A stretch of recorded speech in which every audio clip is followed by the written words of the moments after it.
La bénédiction héréditaire. Les gens parlent souvent de malédiction héréditaire parce qu'on hérite des choses que les parents ont fait. C'est ce que la Bible dit dans Lamentation de Jérémie chapitre 5 au verset 7. Nos pères ont péché, ils ne sont plus et c'est nous qui portons la peine de les iniquités. Si les actions des pères peuvent agir en mal, il y a des actions des pères aussi qui peuvent agir en bien. C'est pourquoi je veux parler de la bénédiction héréditaire. Tout ce que tes parents ont fait de bien peuvent parler en ta faveur. Tout ce que tes parents ont posé comme action peuvent aussi parler en ta faveur. C'est pourquoi je veux dire à quelqu'un, c'est vrai, tu combats la malédiction héréditaire, mais réclame aussi la bénédiction héréditaire. Car tes parents ne sont pas tous des sorciers, ta famille ne sont pas tous des mauvais, mais certains quand même ont prié, certains ont jeûné, certains ont dit des choses, certains ont fait même des alliances bibliques, certains ont posé des partenariats en affaires, spirituellement, prophétiquement, dans des églises, dans des entreprises, dans des relations humaines qui peuvent aussi parler en ta faveur. C'est pourquoi je veux parler à quelqu'un, même si la malédiction héréditaire existe, la bénédiction héréditaire aussi peut changer ton histoire, peut changer ta vie, parce que ton père certainement n'est pas forcément mauvais quand tu es né, il a déclaré des paroles de bénédiction. Ta mère quand tu es né, elle a déclaré des paroles de bénédiction. Ce sont aussi des bénédictions.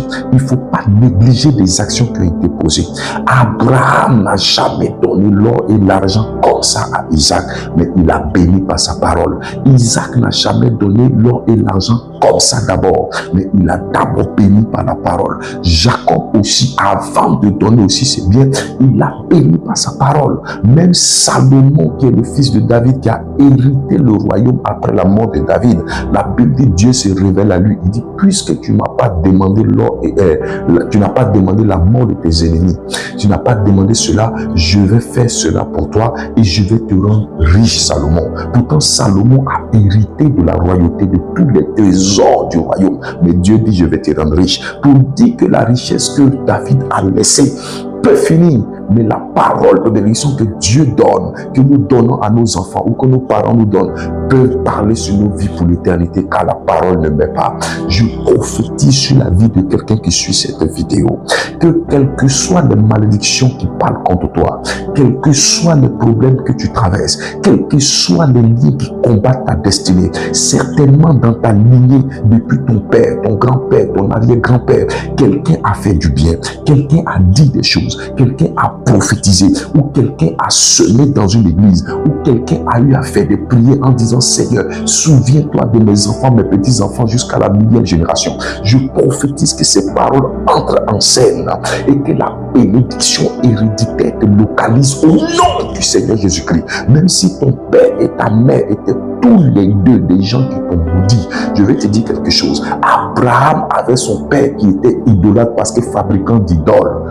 Alléluia. Quand tu regardes la lignée d'Abraham, son père était fabricant d'idoles. C'est pourquoi la Bible dit que Dieu a apparu à Abraham sous la forme de Melchisédek. Et la Bible dit que Melchisédek n'avait pas de généalogie. Et Abraham lui a payé la dîme et Melchisédek a béni Abraham. Et parce qu'il a béni, alors la lignée d'Abraham a changé. Ce n'était plus sous l'influence d'idoles. Ce n'était plus sous l'influence de malédiction d'idoles, mais sous l'influence de Melchisédek. Parce que sa généalogie venait d'être transformée, puisque la Bible de Melchisédek était le roi de Salem, était le Dieu de paix, le Dieu de grâce. Je prie que ta généalogie sur la terre qui parlait contre toi, que la lignée prophétique du ciel parle en ta faveur, que la lignée de Melchisédek parle sur ton sang. Au nom du Seigneur Jésus-Christ de Nazareth, je déclare encore, la bénédiction héréditaire existe et la bénédiction héréditaire peut travailler en ta faveur.